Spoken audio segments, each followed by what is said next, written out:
Hello, everyone. This is Pastor Winston.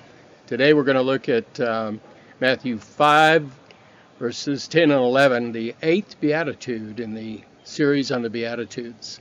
I'm going to read that to you now. Blessed are those who are persecuted for righteousness' sake, for theirs is the kingdom of heaven.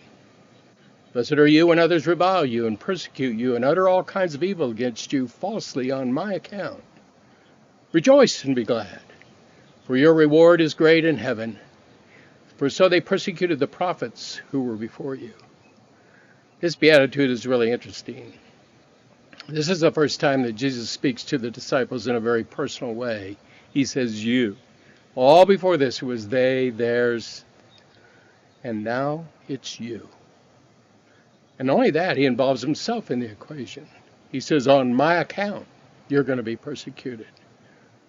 And I think that because the blessing of this beatitude, the kingdom of heaven, is the same as the first, that this is like a bookend. And Jesus has painted a picture of a disciple, what the life of a disciple looks like.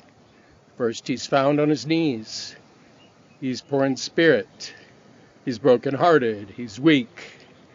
He's hungering and thirsting after righteousness. And then Jesus saves. Jesus provides the blessings of heaven and hope and comfort and hope. And that disciple rises and he becomes a person who's out in the community helping others. He's showing mercy.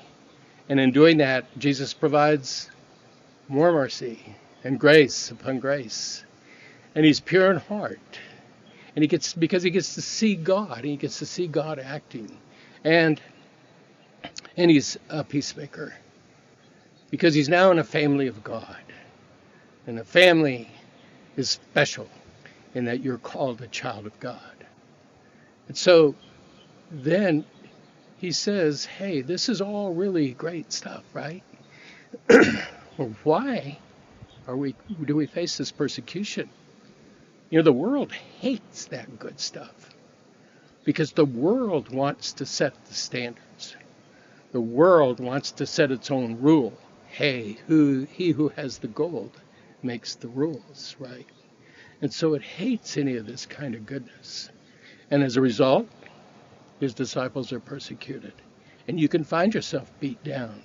You can find yourself tired, not only of the persecution from the world, but you can find yourself tired of just the pandemic and disheartened and frustrated and with your own inadequacies, your own inability to serve, your own hard times, your own failures. And yet, Jesus comes along again and lifts us up again. He even does so in this beatitude. Listen as he says this. And I'll quote the Message portion of this because it's really kind of good. He says, count yourself blessed every time people put you down and throw you out and speak lies about you to discredit me. What it means is that the truth is too close for comfort and they are uncomfortable. You can be glad when that happens, he says.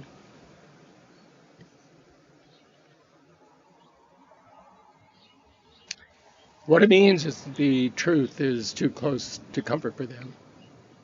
Give it cheer even. For though they don't like it, I do. All heaven applauds.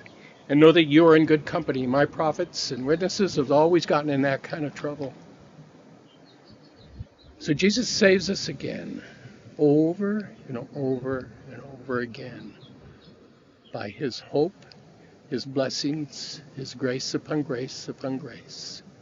So no fear, keep on, watch and pray, walk in the light of God's highway.